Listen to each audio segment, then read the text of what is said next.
Hey y'all, it's me, Kevvie. So today I decided to switch things up and I'm going to read for you a gay classic, Giovanni's Room by James Baldwin. Y'all should know by now this book is a classic about a couple of gays in France being gay and stuff, and then stuff happens. So I'm going to read for you this very powerful scene, Act 2, Scene 4, or whatever book equivalent is of that, where Giovanni and whatever the other guy's name, they're breaking up. So this is what Giovanni has to say about it. Oh, by the way, spoilers. Oh, and also trigger warnings for suicide and stuff like that. You are evil, and sometimes when you smiled at me, I hated you. I wanted to strike you. I wanted to make you bleed. You smiled at me the way you smiled at everyone. You told me what you told to everyone, and you tell me nothing but lies. What are you always hiding? And do you think I did not know when you made love to me that you were making love to no one? No one. Or everyone. But not me, certainly. I am nothing to you. Nothing. And you bring me fever, but no delight. If you cannot love me, I will die. Before you came, I wanted to die. I have told you many times. It is cruel to have made me want to live only to make my death more bloody. I have never known anyone like you before. I was never like this before you came. Listen, in Italy, I had a woman, and she was very good to me. She loved me. She loved me. And she took care of me.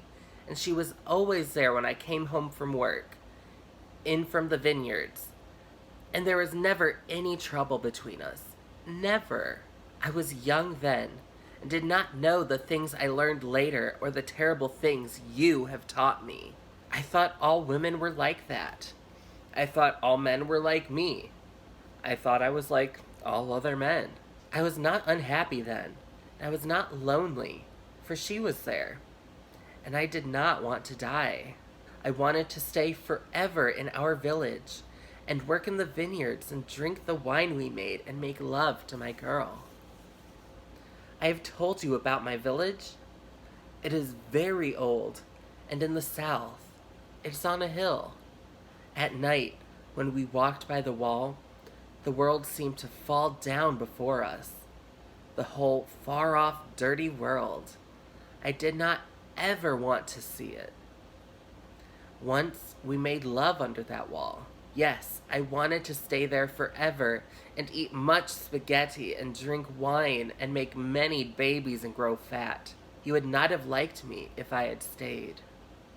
I can see you, many years from now, coming through our village in the ugly, fat American motor car you will surely have by then, and looking at me, and looking at all of us, and tasting our wine and shitting on us with those empty smiles Americans wear everywhere, and which you wear all the time, and driving off with a great roar of the motors, the great sound of tires, and telling all the other Americans you meet that they must come see our village because it is so picturesque.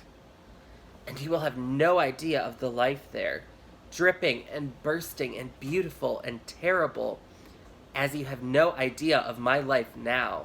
But I think I would have been happier, and I would not have minded your smiles. I would have had my life. I have lain here many nights, waiting for you to come home, and thought how far away is my village, and how terrible it is to be in this cold city, among people whom I hate, where it is cold and wet, and never dry and hot as it was there, and where Giovanni has no one to talk to, and no one to be with, and where he has found a lover who is neither man nor woman, nothing that I can know or touch. You do not know, do you, what it is like to lie awake at night and wait for someone to come home? But I am sure you do not know.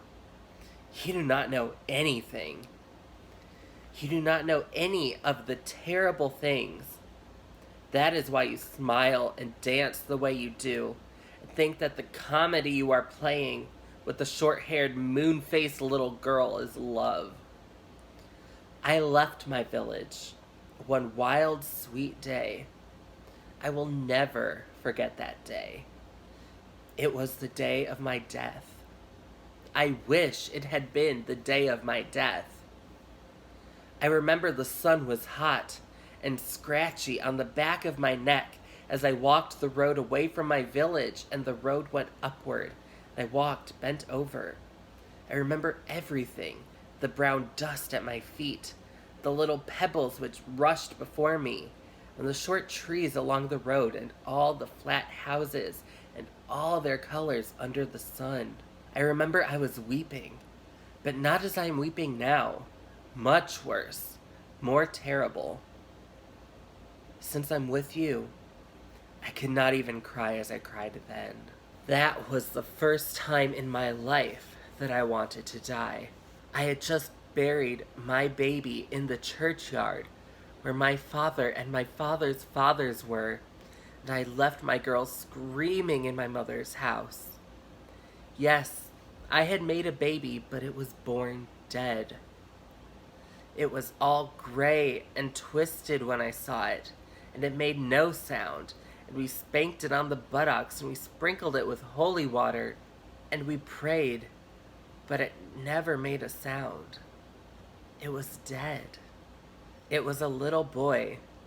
It would have been a wonderful, strong man, perhaps even the kind of man you and Jacques and Guillaume and all your disgusting band of fairies spend all your days and nights looking for, dreaming of.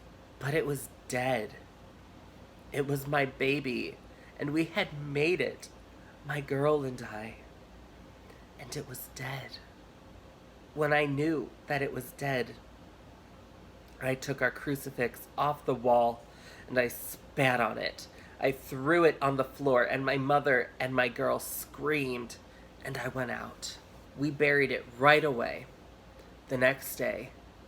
And then I left my village, and I came to this city where surely God has punished me for all my sins and for spitting on his holy son, and where I will surely die. I do not think I will ever see my village again. Chérie, mon très cher, don't leave me. Please, don't leave me. Yes, oh, that is Giovanni's room.